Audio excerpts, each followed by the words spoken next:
يا أيها الناس اتقوا ربكم واخشوا يوما لا يجزي والد عن ولده ولا مولود هو جاز عن والده شيئا، إن وعد الله حق فلا تغرنكم الحياة الدنيا ولا يغرنكم بالله الغرور، إن الله عنده علم الساعة وينزل الغيث ويعلم ما في الأرحام وما تدري نفس ماذا تكسب غدا وما تدري نفس بأي أرض تموت، إن الله عليم خبير.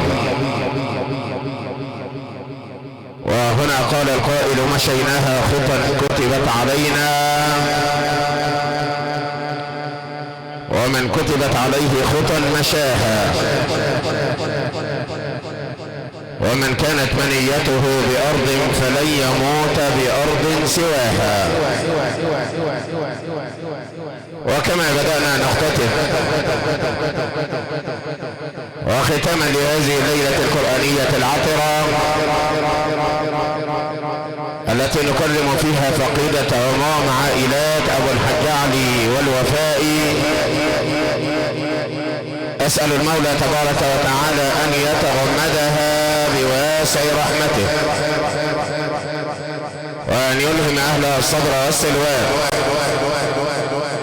وأن يجافي الأرض تحت جنبيها، وأن يبدلها دارا خيرا من دارها، وأهلا خيرا من أهلها، وعشيرة خيرا من عشيرتها، وأن ينزل على قبرها الضياء والنور والفسحة والسرور، وأن يشفع فيها القرآن، وأن يشفع فيها الصيام، وأن يشفع فيها مرضها، وأن يشفع فيها أولادها،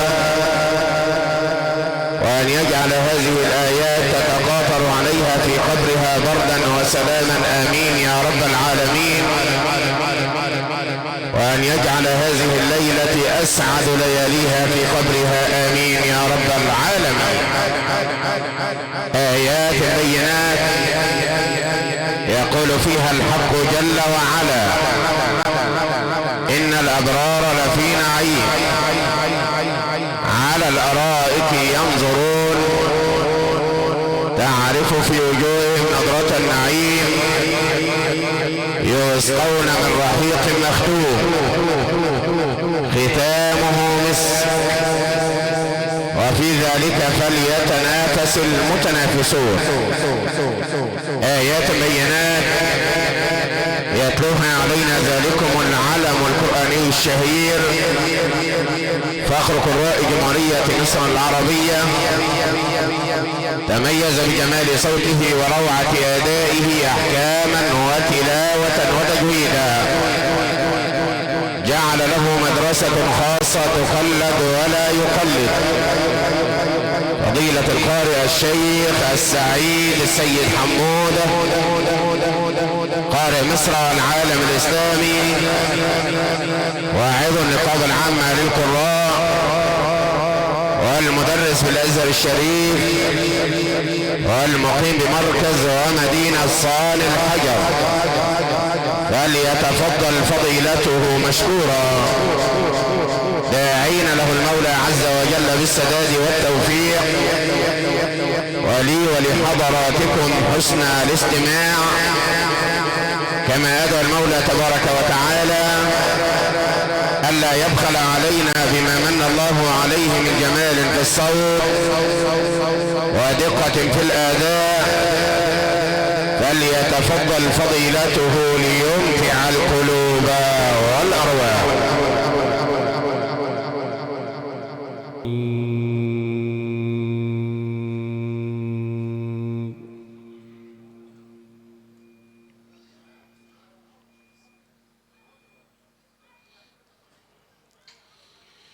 لا أقسم بيوم القيامة ولا أقسم بالنفس اللوامة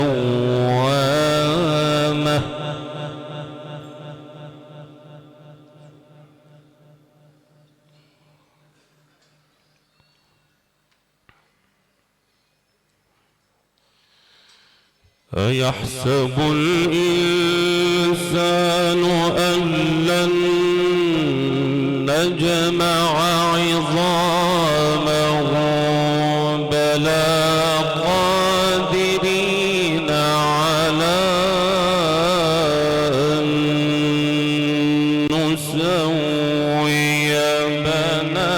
بنانه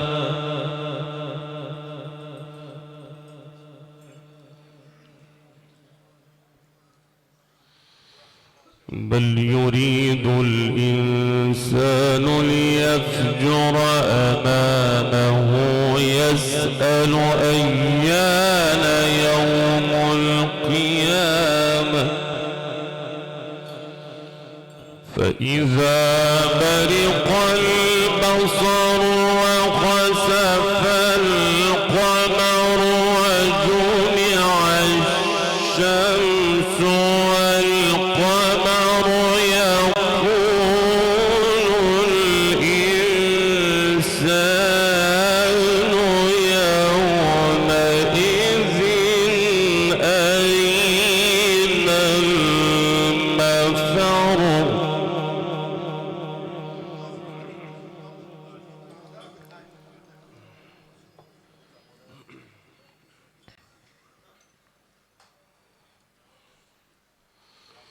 لا أقسم بيوم القيامة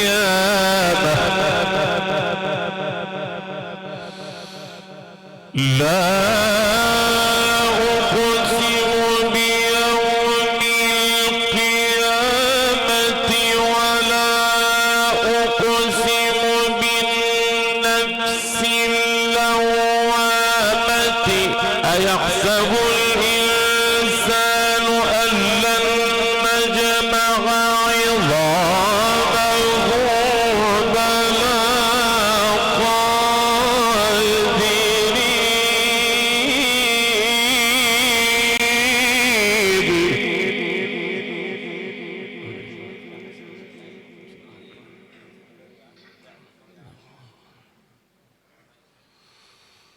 بلى قادرين على أن نسوي بنانه لا أقسم بيوم القيامة ولا أقسم بالنفس اللوامة لا أقسم بيوم القيامة ولا أقسم بالنفس اللوامة أيحسب الإنسان أن لن نجمع عظامه بلى قادرين على أن نسوي بنانه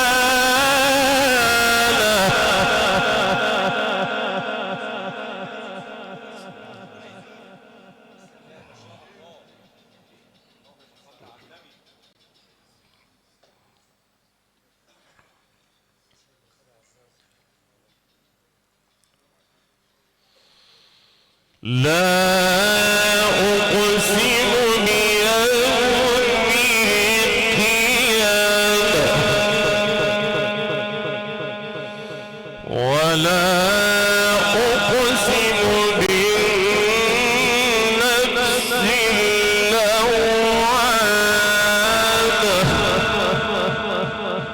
اللوامة أيحسب الإنسان أن لن نجمع عظامه بلى قادرين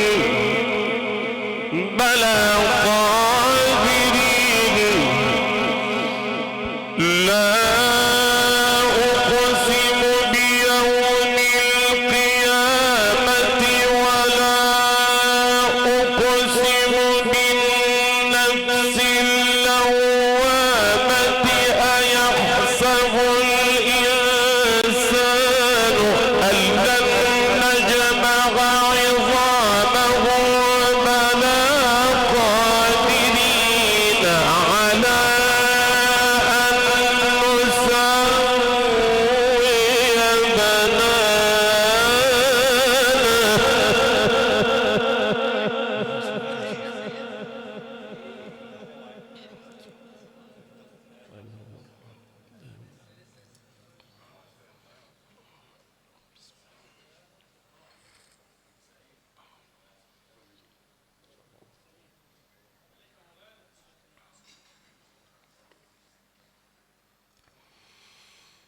بل يريد الإنسان ليفجر أمامه يسأل أيان يوم القيامة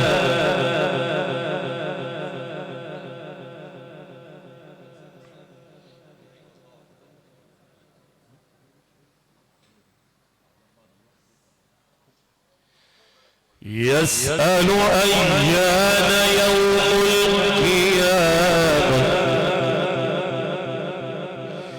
يسأل أيان يوم القيامة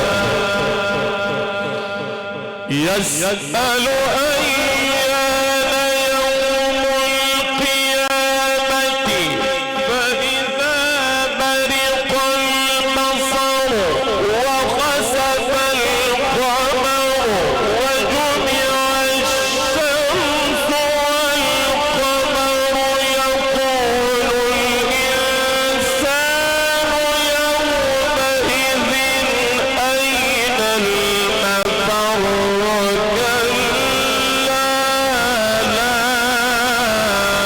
وزر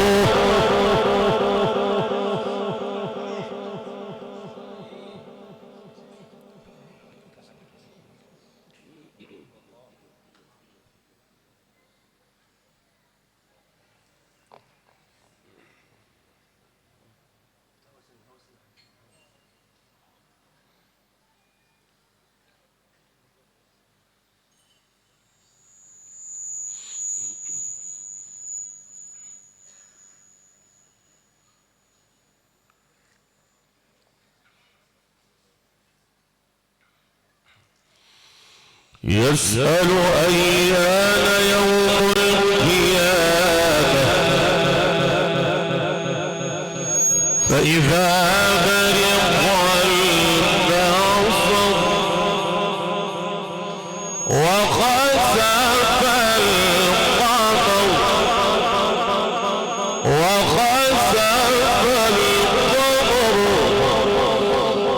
يسأل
كلا لا وزر إلى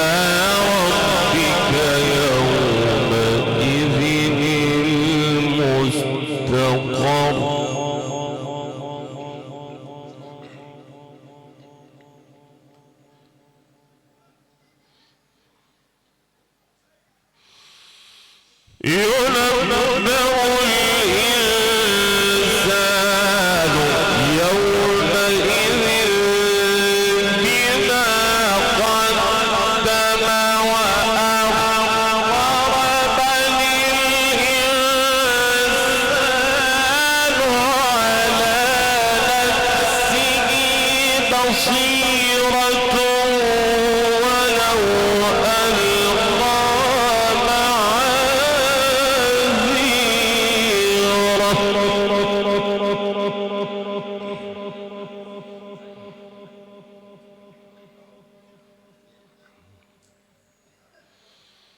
بل الإنسان على نفسه بصيرة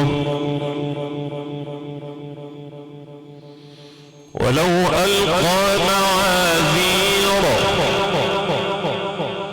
لا تحرك به لسانك لتعجل به لا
ثم إن علينا بيانه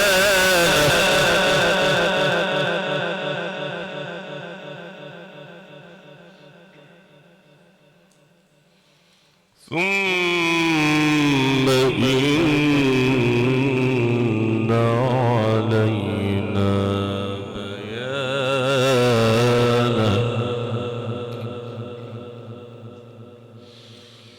لا تحرك به لسانك لتعجل به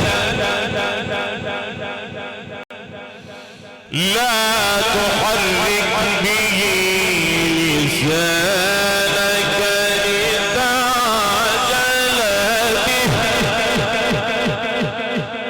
إن علينا جمعه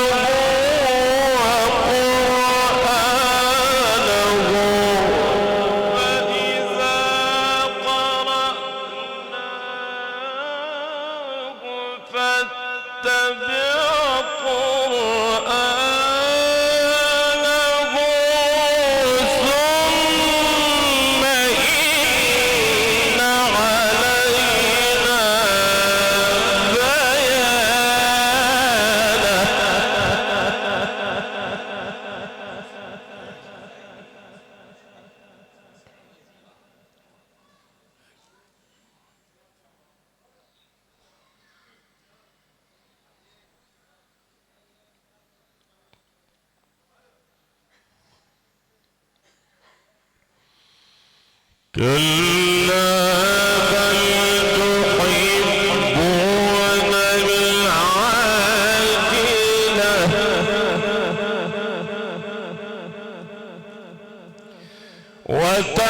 وتذرون الآخرة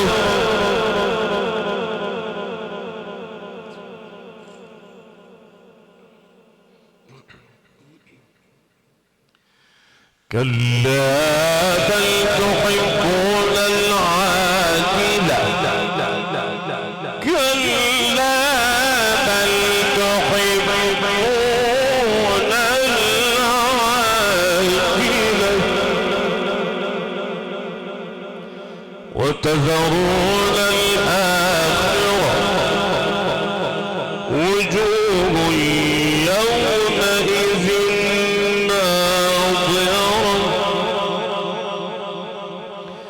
إلى ربها ناظرة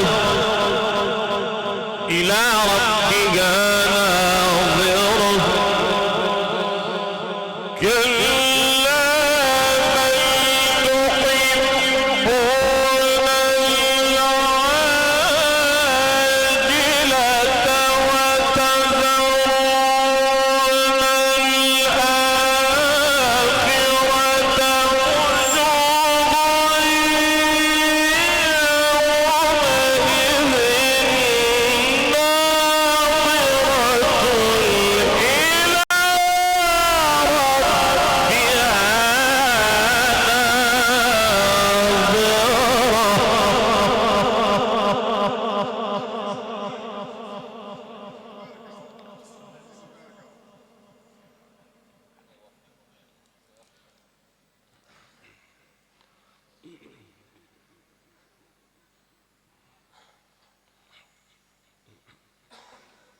كلا بل تحبون العاجلة وتذرون الآخرة وجوه يومئذ ناظرة إلى ربها ناظرة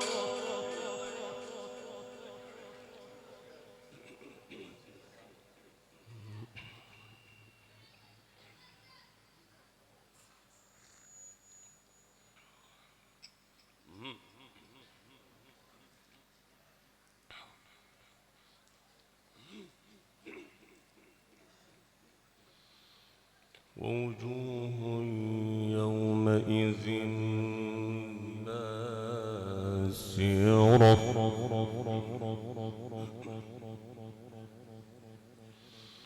تظن أن يقال بها فاقرة تظن أن يقال بها فاقرة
كلا إذا بلغت التراقي وقيل من راق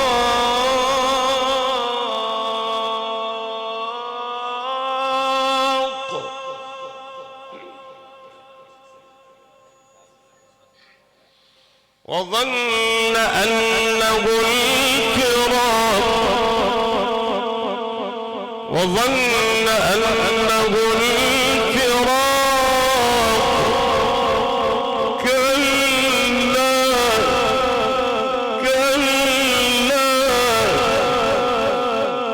كلا إذا بلغت التراقي وقيل من راق وظن أنه الفراق والتفت الساق بالساق إلى ربك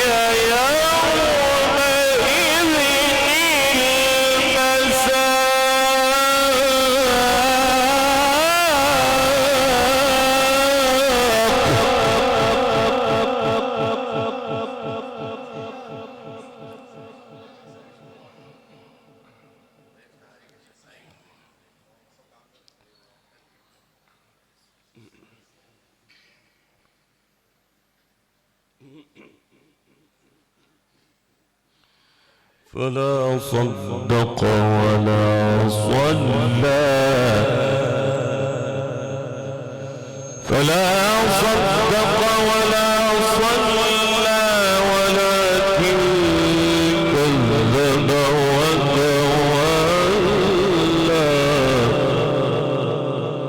ثم ذهب إلى أهله يتمطى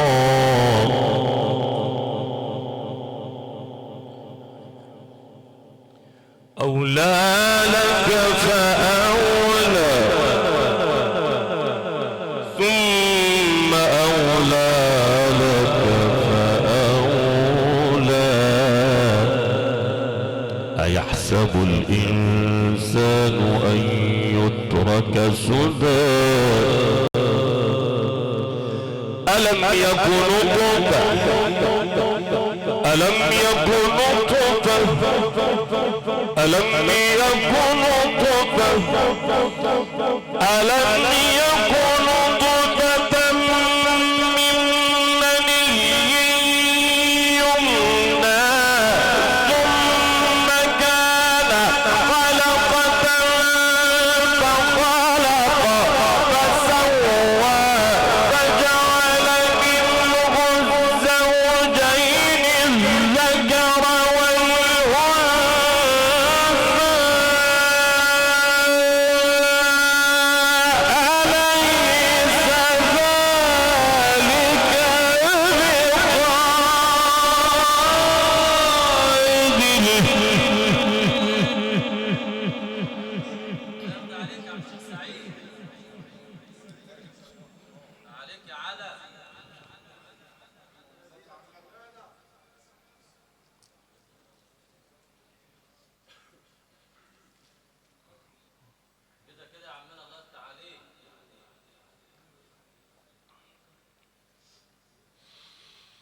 أيحسب الإنسان أن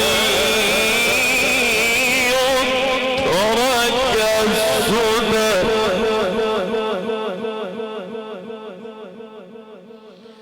أيحسب الإنسان أن يترك سدى أيحسب الإنسان أن يترك سدى ألم يكن نطفة ألم يكن نطفة من مني يمنى ثم كان علقة فخلق فسوى فجعل منه الزوجين الذكر والأنثى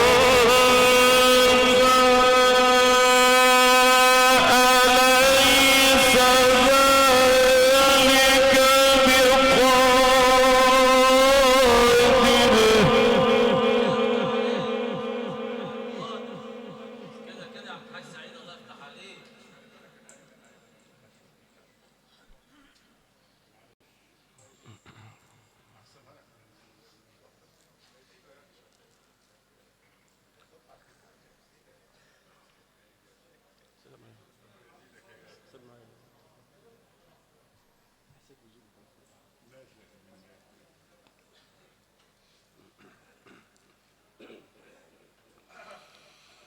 فليس ذلك بقادر على أن يحيي الموتى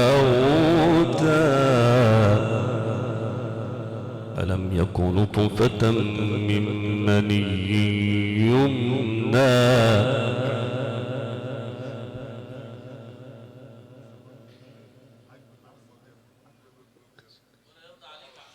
ثم كان علقة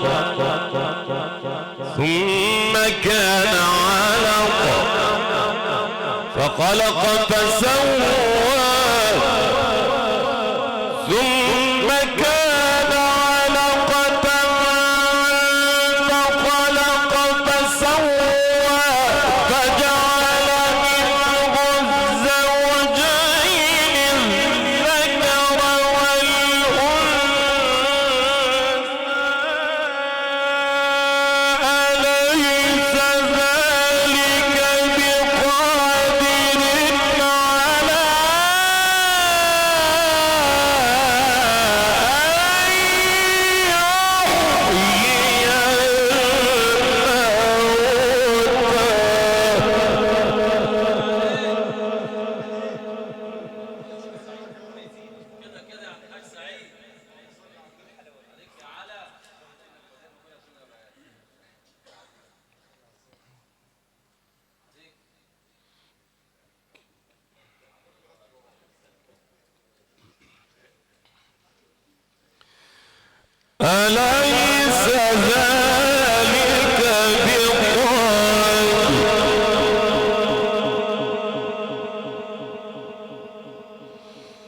أليس ذلك بقادر على أن يحيي الموتى الله أكبر. بسم الله الرحمن الرحيم. بسم الله الرحمن الرحيم. والضحى والليل إذا سجى ما ودعك ربك وما قلى وللآخرة خير لك من الأولى ولسوف يعطيك ربك فترضى.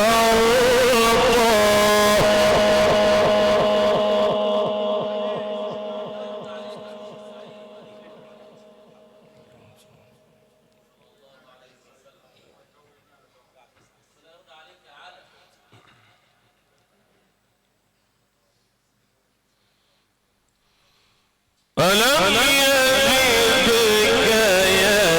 يتيما فآوى. ألم يجدك يتيما فآوى ووجدك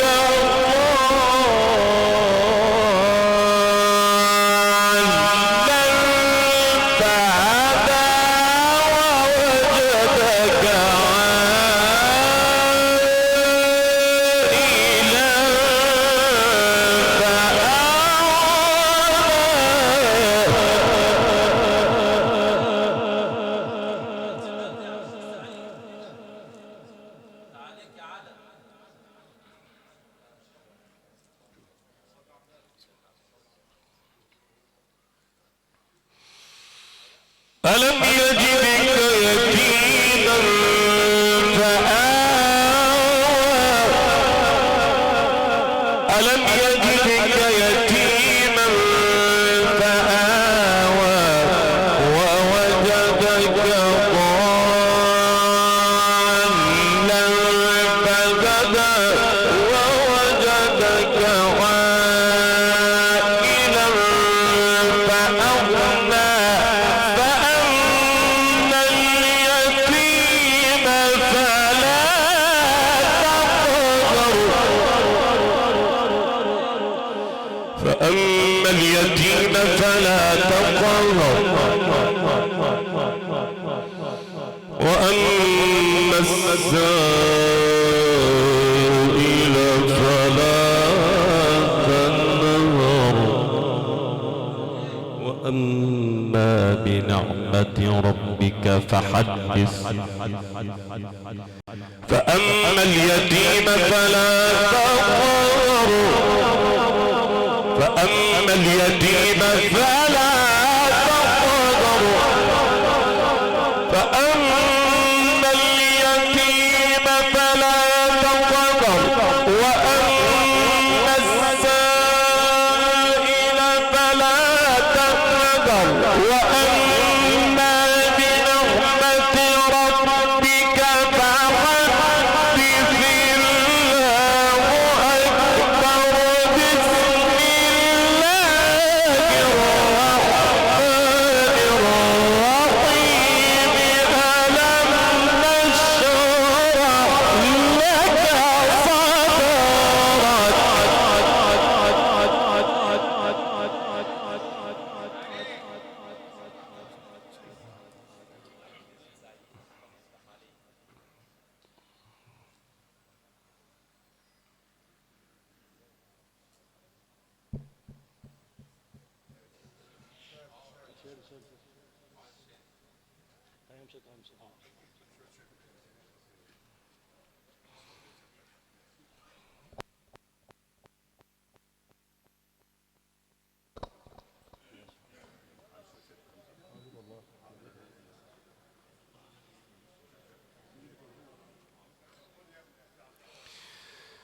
الله أكبر. الله أكبر. بسم الله الرحمن الرحيم. والضحى والليل إذا سجى ما ودعك ربك وما قلى.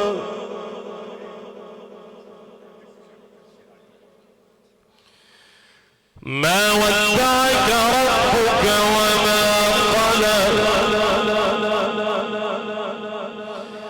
ما ودعك ربك وما قلى. والضحى والليل إذا سجى ما ودعك ربك وما قلى. وللآخرة خير لك من الأولى. ولسوف يعطيك ربك فترضى.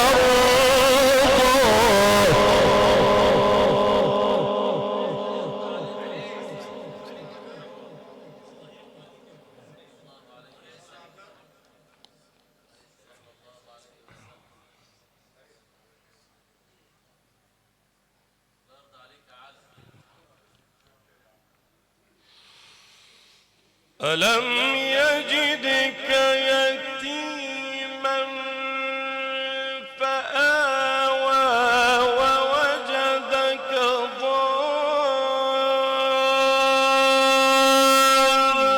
ضالا فهدى ووجدك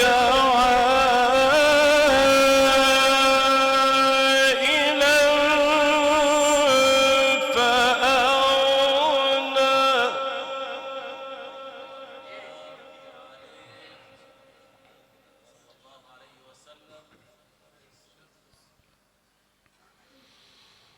فأما اليتيم فلا تقهر وأما السائل فلا تنهر. وأما بنعمة ربك فحدث. فأما اليتيم فلا تقهر. فأما اليتيم فلا تقهر. فأما اليتيم فلا تقهر. وأما السائل فلا تنهر. وأما بنعمة ربك فحدث. الله أكبر. بسم الله الرحمن الرحيم.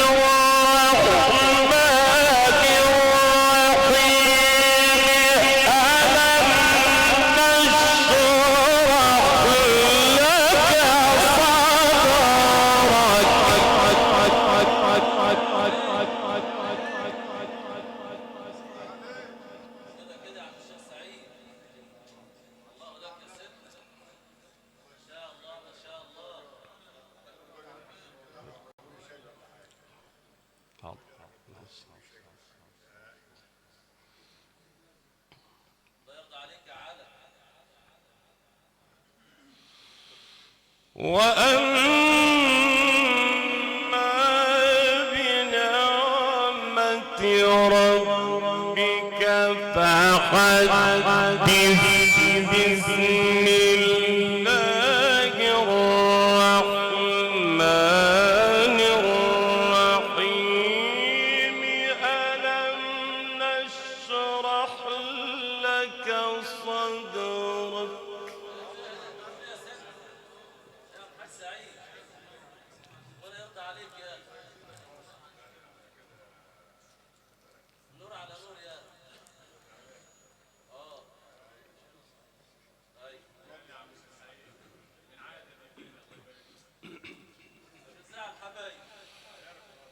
وأما بنعمة ربك فحدث بسم الله الرحمن الرحيم ألم نشرح لك صدرك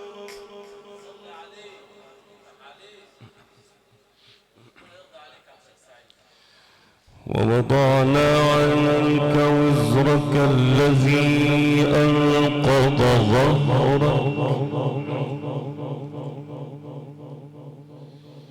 ورفعنا لك ذكرك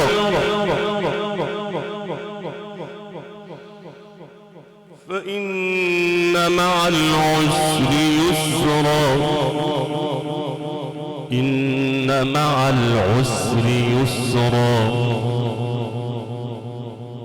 فإذا فرغت فانصب وإلى ربك فارغب الله أكبر الله أكبر الله أكبر بسم الله الرحمن الرحيم قل هو الله أحد الله الصمد لم يلد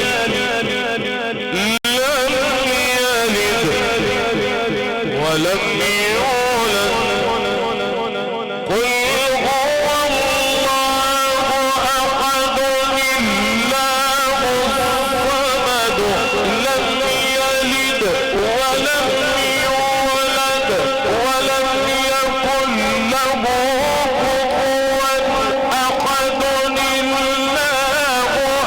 الله أكبر بسم الله الرحمن الرحيم قل أعوذ برب الفلق من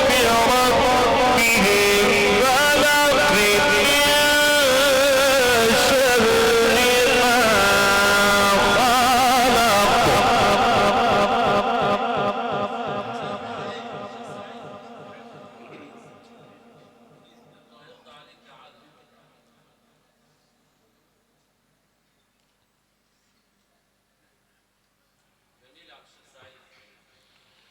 قل هو الله أحد الله الصمد لم يلد ولم يولد ولم يكن له كفوا أحد بسم الله الرحمن الرحيم قل أعوذ برب الفلق من شر ما خلق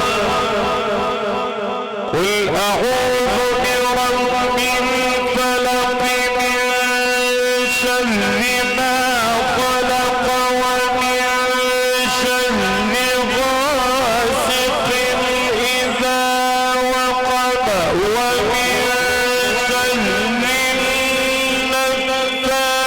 النفاثات في العقد ومن شر حاسد إذا حسد صدق الله العظيم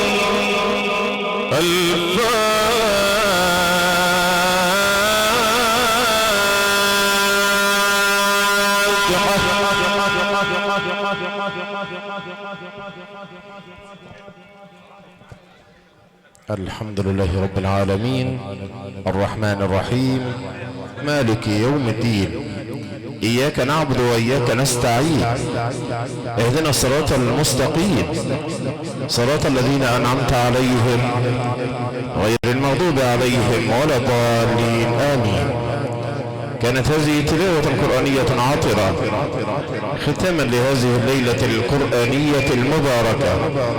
تلاها علينا ذلكم العلم القرآني الشهير قارئ مصر والعالم الإسلامي، تميز بجمال صوته وروعة أدائه أحكاما وتلاوة وتجويدا.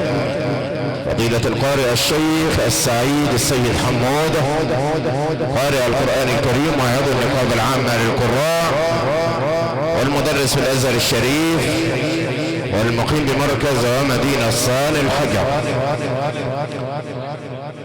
كبرى الشركات العالمية للصوتيات إدارة أولاد المرحوم الحاج صلاح الأسمر، إدارة المهندس محمد صلاح الأسمر والمهندس شادي صلاح الأسمر المقيمين بقرية 3 بحر البقر، شاكرين الإحداوية التصوير والبث المباشر، إدارة الأستاذ أسامة عرفات أبو النجا المقيم بقرية 2 بحر البقر. من داخل قصر ضيافة المتنقل فراشة وإنار الحاج أحمد أبو علي المقيم بقرية 4 بحر البقر.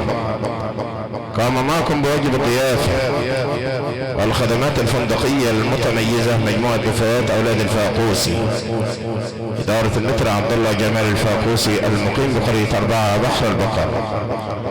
وكان معكم الشيخ صلاح أحمد هلال إمام وخطيب بأوقاف الحسينية والمقيم بقرية 2 بحر البقر، وفضيلة القارئ الشيخ عيد السيد الطيب الحبشي قارئ القرآن الكريم والمقيم بقرية 4 بحر البقر، وفضيلة القارئ الشيخ علي إبراهيم العطار قارئ القرآن الكريم وعضو النقابة العامة للقراء والمقيم بكفر المدينة مركز منشأة أبو عمر. أمام عائلات أبو الحج علي والوفائي يتقدمون بخالص الشكر والتقدير والعرفان كل من وقف بجانبهم وشاركهم العزاء في فقيدتهم، كما يتقدم الحاج محمد أبو أحمد وإخوته بالشكر والتقدير والعرفان لكل من وقف بجانبهم وشاركهم العزاء في فقيدتهم، وكل من يمد لهم بصلة قرابة وصلة نسب في فقيدتهم الراحلة رحمها الله رحمة واسعة. يا أيتها النفس المطمئنة ارجعي إلى ربك راضية مرضية فادخلي في عبادي وادخلي جنتي، وسلام الله عليكم ورحمته وبركاته، وشكر الله سعيكم جميعا، وسبحان من له الدوام، لله ما أعطى وله ما أخذ وكل شيء عنده بمقدار، وإنا لله وإنا إليه راجعون.